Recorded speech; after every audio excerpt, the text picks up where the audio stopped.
Welcome to the Chief of Cybersecurity podcast, where we discuss relevant information surrounding protecting networks, devices, and data from unauthorized access or criminal use from hackers. Also, industry best practices and the cybersecurity workforce. Made possible by CMIS. Learn more at cmis.net. For a list of publications, visit dwaynehart.com. Welcome to the Chief Cybersecurity Podcast, broadcasting from the Global Podcast Studios in Atlanta. I'm Rich Casanova. It's a pleasure to be alongside the host of the show. He's a YouTube channel creator, best-selling author, speaker, and host of his own podcast, as we're listening to now. Dwayne Hart, welcome to this episode. This is actually a four-part series of cybersecurity leadership.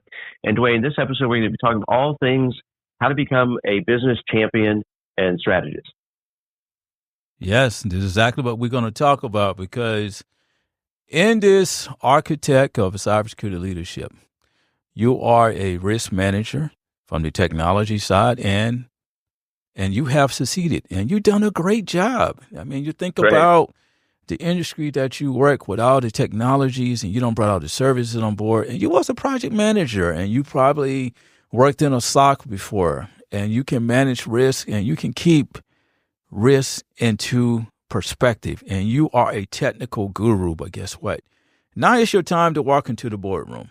And what you have to do is to think business when you walk into the boardroom. You know, the board members are not there to hear about a Python code. You know, You know, the board members are there to hear how well cybersecurity is operating. Are we protected? What if they have to speak to customers? What is it that the board need to tell customers? Because part of what you do is based on the way that you communicate, you know, the cybersecurity strategy to that board. But at the same time, you know, like you got to be able to transition from a technical language over into a business language, because the business language is about mission, goals, customers, profits, right? If I agree as a board member to give you $20 million to upgrade cybersecurity products and services this year, what is the guarantee that I would have that cybersecurity will stay in place?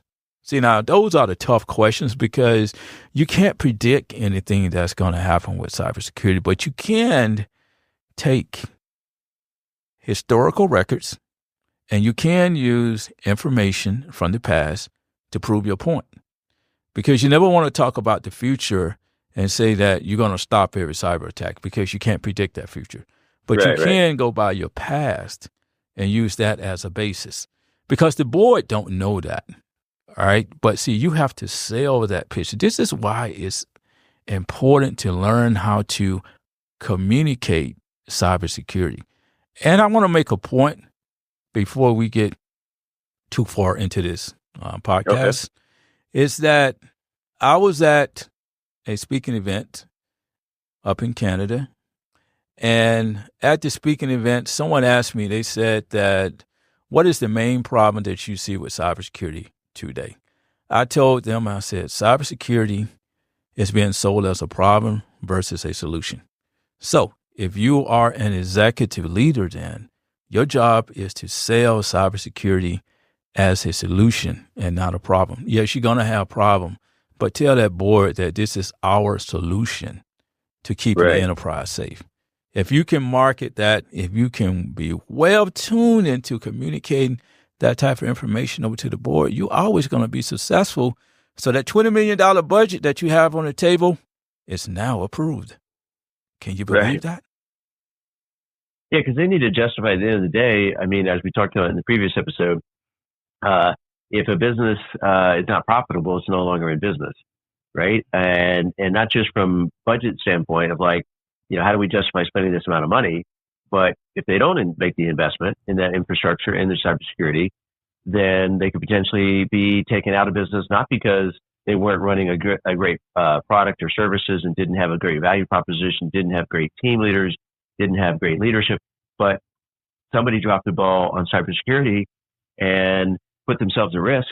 And from a series of hacks and so forth, now they're no longer in business or can't afford to be in business. So well said, my brother. So let's move on to another topic, talking about Yeah, well, kind of piggyback on what you just kind of said about the board. So, how can a cybersecurity leader effectively advocate, for this increased budget for cybersecurity?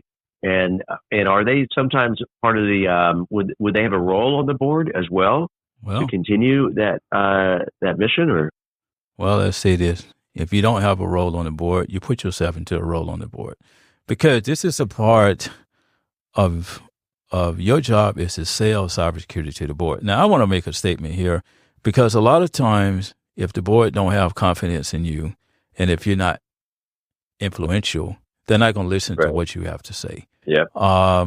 Because the idea is that when you talk to the board, the only thing the board knows is that we had 50 cyber attacks. We have 1 million vulnerabilities on the enterprise. None of our services are operating. Right? See, that's the only thing the board knows. Now, it's up to you to change the narrative. Right. And to sell to the board that, you know what, I know we have problems, but guess what? This is how we become effective. This is how we can take cybersecurity to the next level. Now, the key word, taking cybersecurity to the next level. Because that's the type of language that you should be speaking. Because the board wants to mature. If you can take the same concept I just spoke about, where you tell the board that you're taking cybersecurity to the next level, but when it goes to the next level, profit increases, customer satisfaction increases. And now the boards say, we're going to make more money and we get more customers because cybersecurity is operating. This is the pitch that you have to sell to the board. Now, in order to sell that pitch, then you got to do some homework. And you have to really understand where you are with cybersecurity, but also, too, look at your staff. Because one of the things that I want to piggyback on is that when there are problems with cybersecurity, most organizations feed back to cyber awareness and try to train. You could be a leader that walk into the boardroom and say, hey, let's take cyber awareness to the next level. And they go, what? What about talking about security activation? Because if we can take everything that we learned in cyber awareness and activate it, then we could increase the chances of decreasing cyber attacks and having users to be more so aware of what's going on. Because it's a concept. Because everybody has the knowledge. You just have to find ways for them to activate that knowledge. Now, these are some marketing schemes that you can use for the board. Because the board themselves are there because the CFO got the money, right? All the money in the pot right there.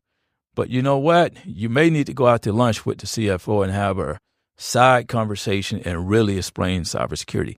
Take the CFO and have that person to work with you for a couple hours, right? So they can see what you're doing. See, like these are the type of things you can do to kind of build that brand and to build that relationship so that you can establish trust.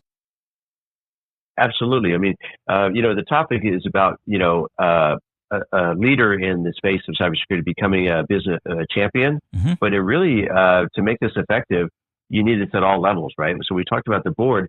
Do you really want, it's all about adoption, right? So you want the board to be a champion of cybersecurity. You want the other departments and teams that are unrelated to cybersecurity, right? But they should have that hacker's hat on, right? We talked about many times in reference in your book, right? Is that throughout, every person within the organization should be, although that's not their role in cybersecurity, but, from marketing to sales to operations, right? They should be cognizant of having that, again, that mindset, that hacker's hat and also that they're a champion of cybersecurity because at the end of the day, if there's a breach, whether it's physical or technical, right, their job is at risk, right? So, right? Yes or yes? Yes, Rich. Man, you sound like the cybersecurity leader, man. Like you work for some organization, man. Are you not telling us something?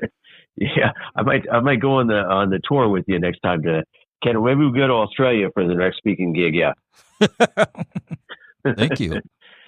So let's talk about some of the key challenges faced by cybersecurity leaders when they're trying to, again, balance this business innovation with agility, right? Because it's one thing to have, what's on the forefront and early adoption and so forth, but at the same time, having something solid. You talked about in the last episode the reference to, a naval ship and, the resources they have on board.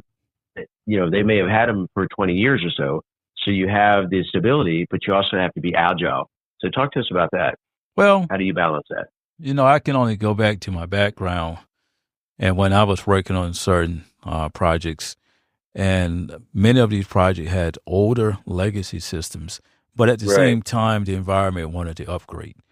Here's kind of some of the challenges I noticed is that there are older type of systems that were built back in the 1970s that are very critical, and you can't take them offline. And individuals that learn how to code those systems are retired now and probably fishing, right? Right. So organizations are strapped. So what do you do?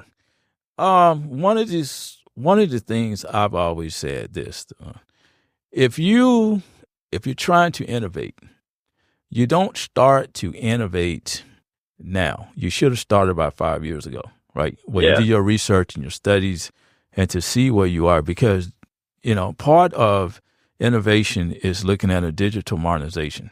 That's the code word for it, right? And now part of the innovation is looking at how much it's going to cost you, right? Because you have to have a budget in place. Now, this is where the board comes in, because the board is saying, okay, you want $20 million to upgrade, but tell us why. Tell us. Yeah.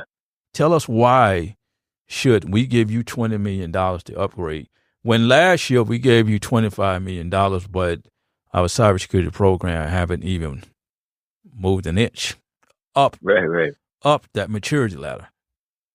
So, this is why it's very important to do one thing. It's to have historical records, because I'm not saying that the leader should practice blame, but some things are out of your control. And so what you have to do throughout the year is that when you find those issues that are going to affect your $20 million for the next year, address it and let it be known that, hey, do you not know that if we don't resolve this problem here now, it can be an issue in the long run where you all may think that we don't need $20 million to upgrade, right? So you kind of have to work in small steps, though, because you can't wait until the end and bring a stack of papers into the boardroom. Right. No, that's not going to work. Oh, by the way, yeah. Yes, right. because money is the piece of the game there. Because organizations have to innovate and they have to upgrade, just like for cloud services, just like now for AI. And organizations are trying to develop ways to transition over to AI. And at the same time, how do you maintain your cybersecurity operations, right? Well, part of that is to have research. Organizations have to make sure that when they deal with vendors, that they understand the products and the services that those vendors offer, because you don't want to buy a product and spend 2 years in trying to re-engineer it. But at the same time, you need to understand your full requirements. What is it that you really want? Now, organizations can go out and hire independent consultants, and they can hire other companies to do the research for them, because their staff is trying to maintain cybersecurity, right? So with innovation now, what you need to have is a third party that comes to your organization and to do the research for you and to be honest with you about it. Because if you ask the vendor, oh, sure, they're going to tell you that you need the product. Right. It's honestly. You have to have that third party validation, but also, somebody to audit externally, because sometimes you're a tree in the forest or, within the bubble. And so to summarize a little bit, what you kind of talked about, I think goes back to the analogy of the story about the best time to plant a tree is 20 years ago. Second best time is today, right? So in terms of your cybersecurity infrastructure, it's great that you had everything in place 20 years ago and you're on autopilot. But if you see that there's a void or a hole in the, cyber protection arena as part of your strategy, then, address it today, and bring it to the forefront. And we'll kind of close on this topic. And then I think you have some other maybe kind of announcements of what's happening in your world. But one of the things about this topic is being a champion and having this skill set. You talk in a couple of chapters in your book, and we've covered this many times in the podcast episodes about becoming, there's job opportunities in this new landscape that's cybersecurity.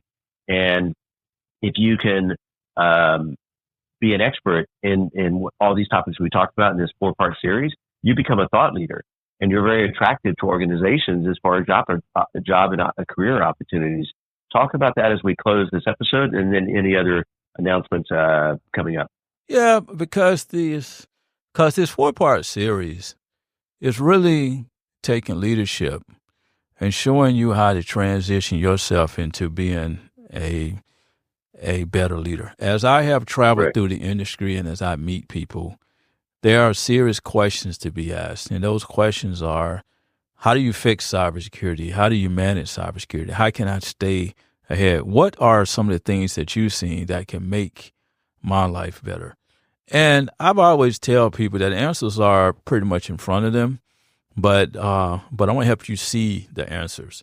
And I tell individuals all the time, when you are in the space of cybersecurity, you have to stay proactive in what you do, but you have to learn. But at the same time, focus on cyber visibility, because cyber visibility is so important, because cyber visibility is letting you know where your gaps are. Where is it that your problems are?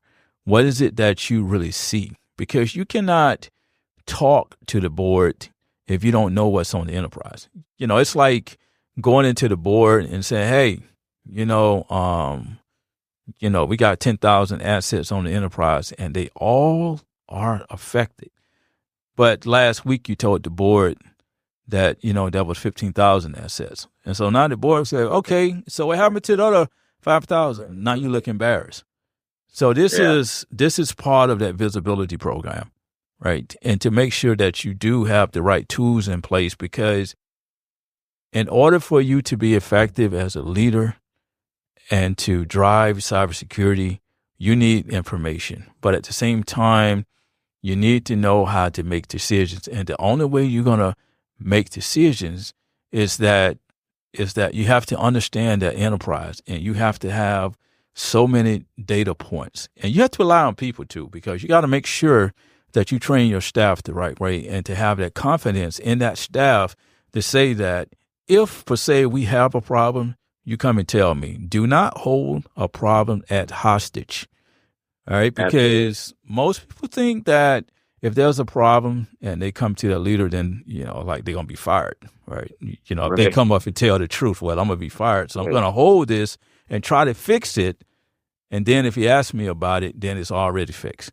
All right. Yeah. That's that way of trying to protect yourself from the front line. And this is why I've always stated in my book, The Cybersecurity Mindset, we have to turn risk into rewards. Now, I'm not here to say that you go and you advocate for risk to be on your enterprise, but at the same time, when you have risk, you take advantage of that opportunity and see where you went wrong and try to fix it. And this is what leadership has to say out to their staff, because you're going to be the one with the cape that walks into that boardroom. Right. All right. And all your staff is standing outside that room. And, the last thing you want to do is, well, I need to call my project manager so I can figure this out because I don't know what it is. I kind of. It's all about being prepared, right? Yes. And, being proactive and not, getting caught off guard. Again, like you talked about earlier in the episode, there's no guarantee in all of this. No. But if you haven't made, your best effort, and if you haven't, don't have all these strategies in place, then that's shame on you, right? That you didn't take action on that in advance. Here goes. So, I was going to say we're pretty much out of time here, Mr. Hart. So This has been an amazing episode, another episode of the Chief Cybersecurity Podcast. Rich Casanova here on the Global Podcast Studios here in Atlanta. And stay tuned for some upcoming episodes. Dwayne, before we sign off, some other announcements or scoops, or what do you have, speaking engagements or workshops, or what's cooking in your world? Well, what's cooking in my world is, as a leader, you need to communicate early and you communicate often. Guess what? 2025, I have a list of 15 speaking topics that I created and put on YouTube. And all these topics go from user-based security to the business level to cybersecurity leadership. And your best friend, AI. Everybody loves AI. So I have some AI topics out there as well, too. If you are an organization and if you know that you need a speaker to come on staff to have a conversation, call me, reach out to me. I have plenty of cyber talk for you for like 2025. And also, too, I am going to be having a publication come out next year. It's going to be on cybersecurity leadership, but I'm not going to tell you the full name of my new book. But you stay tuned and you stay ready. There you go. That's the teaser. So get ready for what's coming next. And again, for everything about this episode, other podcast episodes, as well as the YouTube channel, a copy of his book, speaking engagements, workshops, and so forth, all that can be found at DwayneHart.com. That's DwayneHart.com. On behalf of Mr. Hart, Rich Casanova, we'll see you next time. You've been listening to the Chief of Cybersecurity Podcast, where we hope you've gained knowledge to improve your cybersecurity mindset. Visit DwayneHart.com to learn more about publications, show notes, and more information on cybersecurity.